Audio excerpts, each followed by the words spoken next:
let's jump right into this. Welcome to The Explainer. Today, we are embarking on a totally fascinating journey, one that is absolutely going to challenge everything you think you know about yourself. Seriously, by the end of our time together, the very foundation of your personal identity, it might look completely different. So let's dive right in. So, do you actually exist? I know, it sounds like a totally ridiculous question. You're sitting there, you're breathing, you're thinking, obviously you exist, right?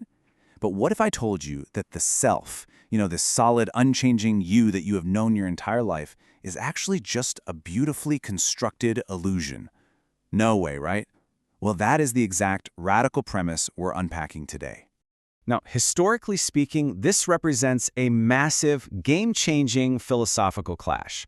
On one side, we've got the ancient Vedic tradition of India. This was the dominant belief system, and it firmly rested on the idea of the Atman, a permanent, immutable, unchanging soul sitting right at the core of who you are. But then, along comes Buddhism with a radically different perspective, anicca, or impermanence. Buddhism just unreservedly denies the existence of that permanent soul. Instead, it argues that absolutely everything is in a constant state of flux. And to prove this, ancient Buddhist thinkers didn't just sit around and philosophize, they categorized. They built this exhaustive, hyper-detailed analytical framework to literally dismantle the idea of the Atman. Which brings us to the incredible text we're exploring today. Section 1. Inside the Dhatu Katha, the ultimate pub quiz of existence. Okay, to set the scene here, the Dhatu Katha is this intensely analytical collection of early Buddhist texts, and it is written in a relentless, rapid-fire Q&A format, kind of like the most intense pub quiz ever. It is split into exactly 14 comprehensive chapters that leave absolutely no stone unturned when it comes to analyzing existence. And we're moving fast here. Across those 14 chapters, it categorizes exactly 371 dhammas, or fundamental norms and phenomena. Literally every single conceivable experience, thought, and physical reality is put on the table to be sorted out. To make sense of these 371 phenomena, the text breaks reality down into three main buckets. The first bucket, 18 elements, or dhatus. These are the fundamental, rock-bottom components of our sensory and mental experience.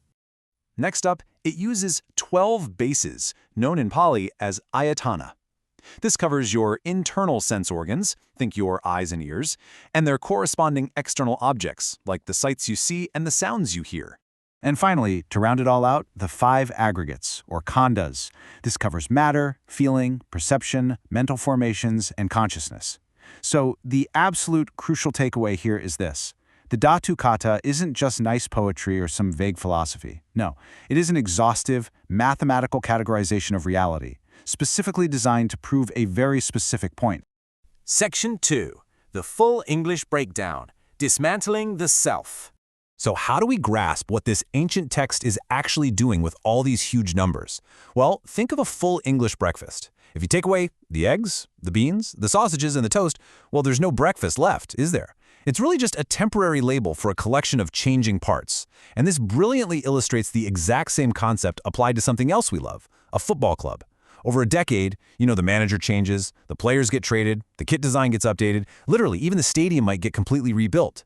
So where is the permanent, unchanging club? Actually, it doesn't exist.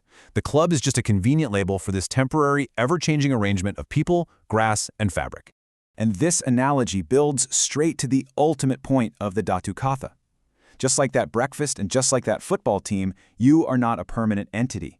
The Dhatu Katha uses those massive, exhaustive lists we just talked about to rigorously argue that humans are really nothing more than a temporary collection of those 5 aggregates, 12 bases, and 18 elements. You are basically a label applied to a fascinating, swirling mix of changing components. Section 3. The 6 primary elements. Brewing reality.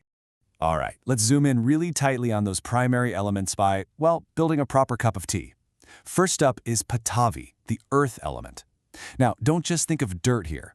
In the Abhidhamma, Patavi represents the fundamental quality of hardness and rigidity in matter. It's what gives physical objects their actual solid structure. So in our tea analogy, Patavi is the literal ceramic mug holding your drink. It's the physical foundation of the whole thing. Next is Apo, the water element.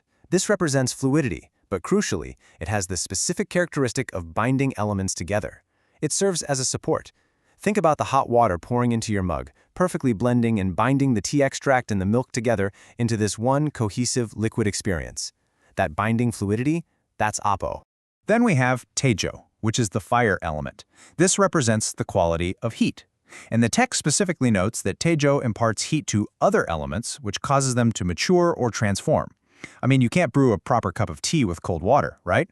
You absolutely need the boiling kettle. That heat, Tejo, is what actively transforms the dry leaves and the water into your actual beverage. Fourth on our list is Vayo, the air element. This signifies distension, buoyancy, and motion. In a living being, it promotes the function of breathing, which obviously supports life. But if we jump back to our football analogy for just a second, Vayo is the pressurized air pumped into the football that actually gives it its distension, its shape, and, its ability to bounce. Fifth is Akasa, the space element.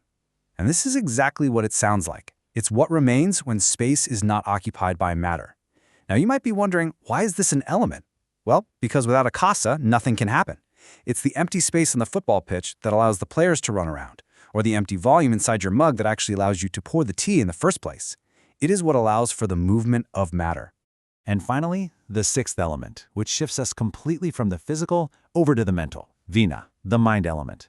This represents the psychological element of consciousness in living beings. The text actually notes this is the specific element that enters the mother's womb at the exact time of conception. Sometimes it's referred to as the Bhavanga Chitta. It is that spark of conscious awareness that, when combined with the physical elements, creates the temporary phenomenon of a living being. Section 4. Rejecting the permanent soul, the ultimate punchline. Okay, so why does all of this matter? What's the point? Well, the entire first chapter of the Dhatu Katha relies heavily on two Pali words, Sangaho, meaning included or classified, and asangaho, meaning not included. The text relentlessly cross-examines literally every single part of the human experience. It takes an emotion, a physical form, or a random thought, and it asks, under how many aggregates, bases, and elements is this included or not included? It forces the student to sort every single piece of reality into these temporary buckets. And this meticulous breakdown is exactly where the hammer falls for the text's core argument. Against the idea of a permanent soul, or atta, the Dhatu Kathas posits a completely different reality. According to this framework, when you say me or I, you are actually just describing the 5 aggregates interacting. When you talk about your sensory experience of the world, you're just describing the 12 bases functioning. And when you talk about your entire physical and mental reality, you are just looking at the 18 elements. The text argues that once you've accurately sorted human experience into khandas, ayatanas, and dhatus, there is absolutely zero leftover material. None. The included buckets are totally full, and according to the Dhatu Katha, there is literally nowhere left for a permanent soul to hide. And that brings us to our final, truly profound takeaway from the source material. The specific purpose of this incredibly detailed mathematical analysis is to demonstrate the Buddhist assertion that the concept of an enduring soul is completely untenable. You are not a permanent self stuck in one rigid identity. You are, as the text beautifully puts it, a mass of elements. You are a dynamic, ever-changing, perfectly brewed collection of physical and mental phenomena. So the question I really want to leave you with today is this. If you aren't the rigid, permanent identity you always thought you were, how much freedom do you actually have to change who you are tomorrow? Think about that for a second. Thanks so much for joining me on this explainer, and keep exploring.